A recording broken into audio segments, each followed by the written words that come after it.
Hey guys, Jen here. Welcome back to my channel. Today I wanted to share with you what is in my hospital bag. Now, there are a million of these videos floating around, and the reason I wanted to specifically make one myself, I just have kind of experienced all of the common situations and some of the uncommon ones as well.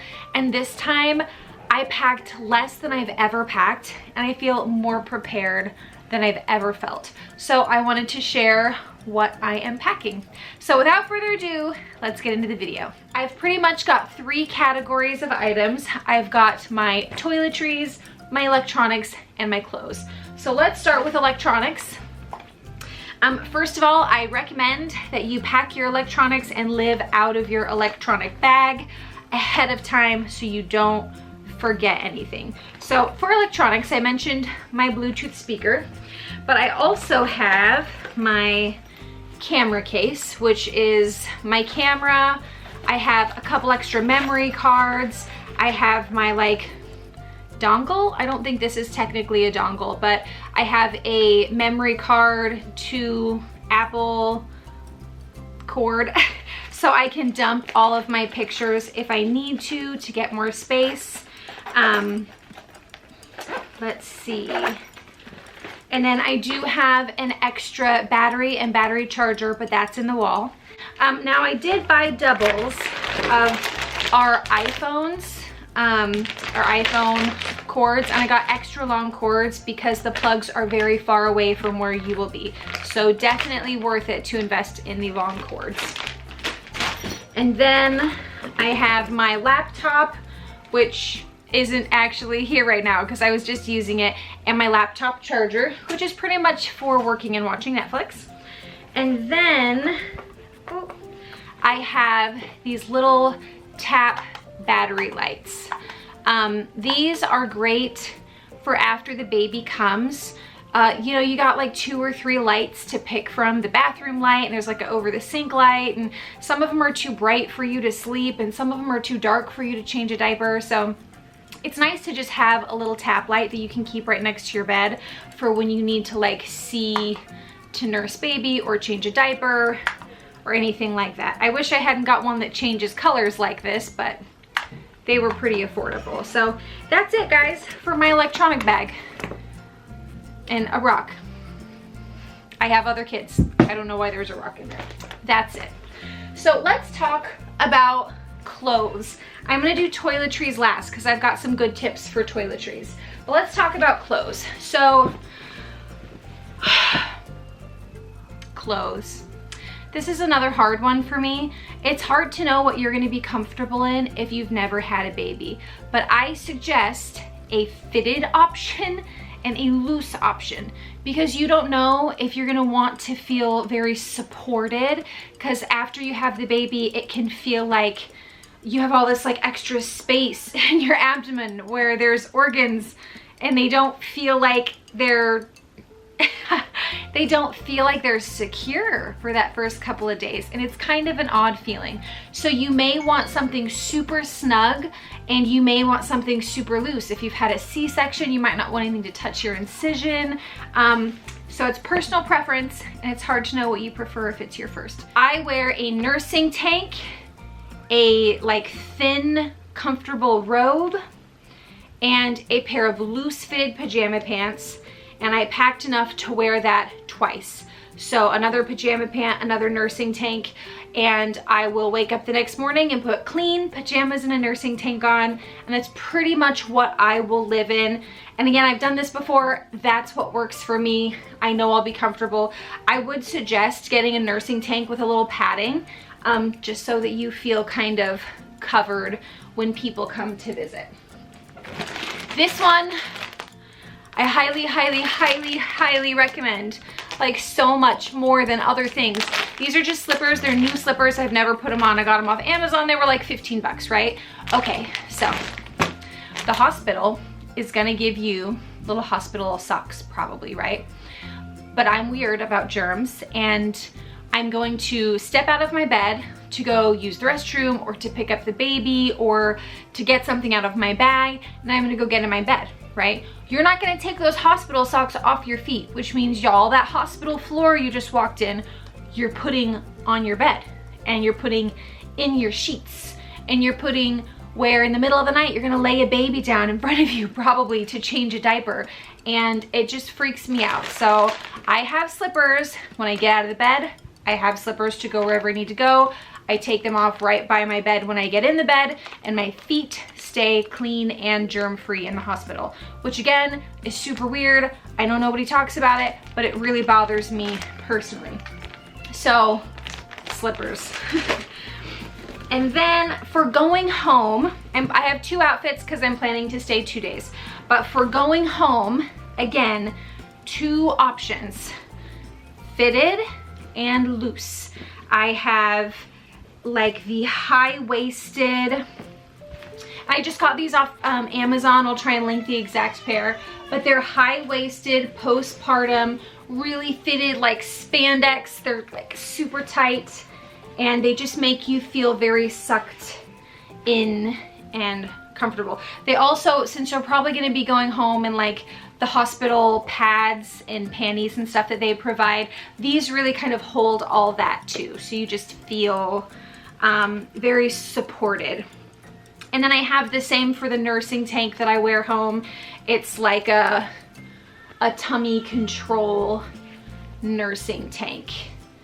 And this, the tummy control nursing tanks, I feel like are so helpful for postpartum. Maybe not that first couple of days when you're really uncomfortable, but after that, they're great. So then I also have just a long sleeve basic shirt that I throw over the top of that very fitted outfit, you know, because I don't want everyone to see everything I got going on, especially when you're a little uncomfortable with the way that your body looks and feels. So just something to throw over the top so that I feel confident and comfortable. And then I have the same like looser cotton leggings, which I'm gonna switch out for joggers when they come. They should be here any day.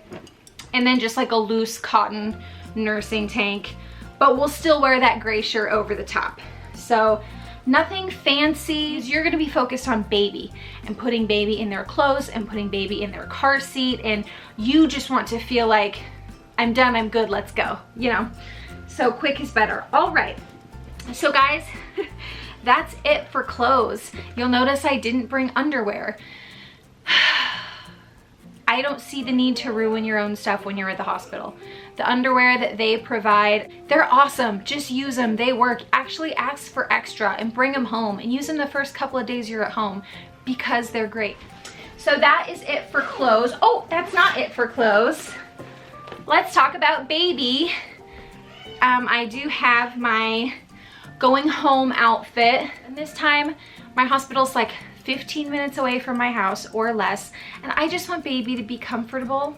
And also I want him to be really cute to his siblings, and his siblings are gonna love this. Like, it says little brother, there's little dinos on it. They're gonna think that it's just the coolest thing. So that's what I have. You'll notice I didn't mention a diaper bag. You can pack a diaper bag and you can keep it in the car. That's excellent.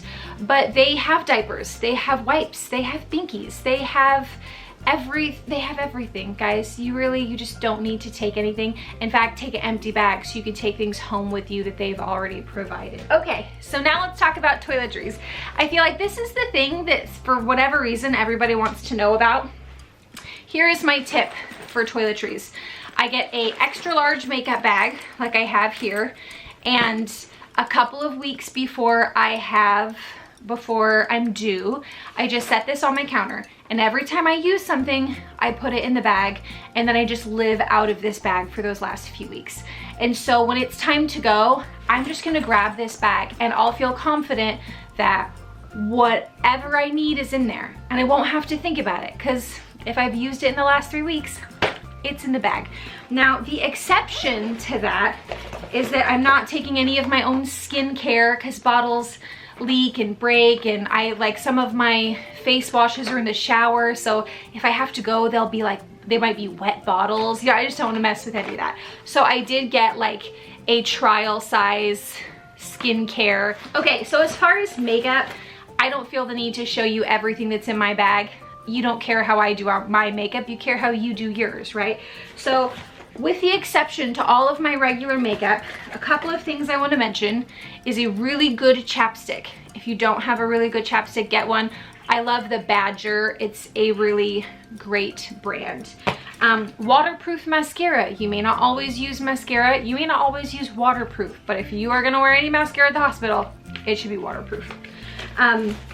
These little like hair clips, what are these called? Alligator clips. These are great because anyone can help you pin up your hair. So if you're like, it's in my way and I can't, you know, your husband can be like, oh, here, let me help you. There you go. You know, and it can just be like a quick, easy solution. Okay, so if you're gonna take a full face foundation, that is fine. But be aware, I mean, you are aware, you know, if you're a full face makeup person, if you put this full coverage foundation on, you can't put it on by itself. You'll look crazy. You have to put on a little bronzer, add some color back in, you have to put on a little mascara. So I highly, highly recommend, even if it's not your jam, to get some kind of light coverage foundation. You want something that you can put on and not have to put anything else on if you don't feel like it. So if you're like, oh, people are coming into the room, I am really uncomfortable without makeup on, get a light foundation. So you can put something on and feel like yourself without having to do the whole face, because you just might not feel like it. So right before I go, we will have to grab toothbrushes to throw in the bag. We will have to grab deodorant. Yep, we're taking one deodorant. Me and my husband are gonna take one deodorant because I'm not picky, so we're just gonna share one. It's only a few days. A brush for my husband. My brush lives in the bag, but my husband is not gonna live out of the bag. So I will have to very mindfully grab all the things that he needs as well. And then my hair straightener, which also isn't gonna live in a bag. It's gonna live in a drawer. And I may not even use it, but I will grab it on the way out just in case. So that is it for my toiletries. Let's talk about a couple other things I haven't packed that I do think are very important and useful. If you're a first-time mom, bring a boppy pillow. Or if you just know that you prefer one, bring a boppy pillow. The last thing that I want to mention is pillows. Just do yourself a favor and bring your pillow. Their pillows just suck, guys. Hospital pillows suck, and you should just bring your own pillow. Just grab it on the way out, take your pillow. Oh, notebook. That's the other thing I didn't mention, is I always have a notebook on me. I'm not gonna need to put it in my bag to remember it. It's just, it lives on my person all the time. But do bring a notebook so you can jot down any extra things. And obviously, if you wanna get pictures taken, you might wanna be a little bit more thoughtful about what outfits you bring for baby. That is it. That's what I have. I feel like it's not like super maximal. It's pretty basic, but for me, I want to prepare more for what I have at home for me and for baby, because you know, at the hospital, if you need something, someone's gonna help you get it. Everyone's excited. You just had a baby. You've got nurses and doctors and lactation consultants, and your husband and your mom stops by, and like you got all of these people who are very concerned about you and your baby. But once you get home, it's gonna get different, because your spouse will probably go back to work. The family that came in town will slowly filter out, and it will just be you and your baby. Or for me and my 3 other children and my job and homeschooling and my baby. And it's gonna be hard. So you definitely want to spend the time making sure you have what you need postpartum. And that is far more important than what you take to the hospital. So if you're interested in any tips about that, I am gonna post a postpartum must-have video as well, so look out for that. And anyway, that's all. Thank you guys so much for watching. If you got any value out of this, please subscribe, like, leave a comment, all that good stuff. And congratulations on your journey. Bye, guys.